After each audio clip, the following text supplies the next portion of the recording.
السلام علیکم عزیز طالبہ و طالبات، السلام علیکم۔ میں نادرہ شعیب آپ کے لیے حصہ قواعد کے سبق نمبر 1 کے ساتھ حاضر۔ حصہ قواعد کا سبق نمبر 1 11ویں جماعت سے تعلق رکھتا ہے۔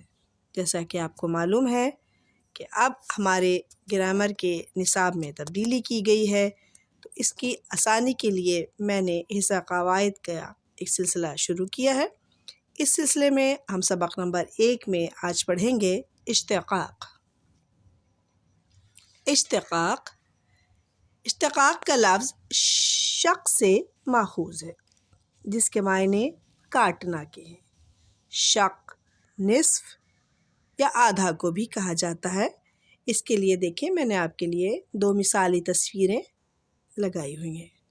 جب کلام میں ایک اصل چیز کے چند لفظ لائے جائیں اور ان لفظوں میں اصل لفظ کے حروف کی ترتیب بھی قائم رہے اور اس کے علاوہ اصل معنی میں بھی موافقت موجود ہو، تو اسے صنعت اشتقاق کہتے ہیں۔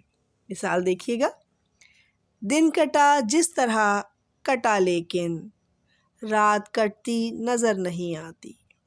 دن کٹا جس طرح کٹا لیکن رات کٹتی نظر نہیں آتی۔ اس شعر میں کٹا اور کٹتی صنعت اشتقاق ہے۔ ایک تعریف اور دیکھتے ہیں۔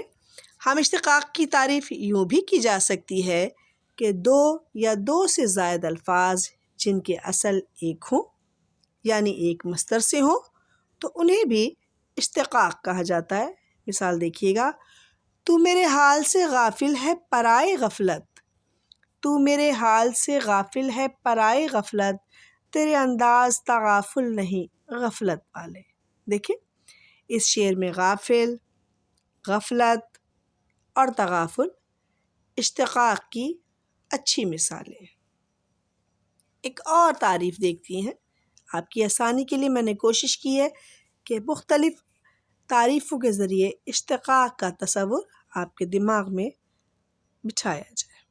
دیکھیے، شعر میں ایسے الفاظ جمع کرنا جن کا مصدر ایک ہی ہو اشتقاق کہلاتا ہے۔ جیسے علم، علم سے بنتا ہے عالم، معلم اور معلوم۔ حمد مدح سے نکلا ہے، اس سے جو مزید لفظ بنتے ہیں مدح سے، وہ حمد ہوتا ہے، حامد ہوتا ہے، محمود ہوتا ہے۔ ظلم ایک لفظ ہے، ظلم سے ظالم بھی بنتا ہے اور مظلوم بھی بنتا ہے۔ اور اگر ہم اس کی شعری مثال تلاش کریں تو دیکھیے گا، کیا کہا میں نے آپ سے؟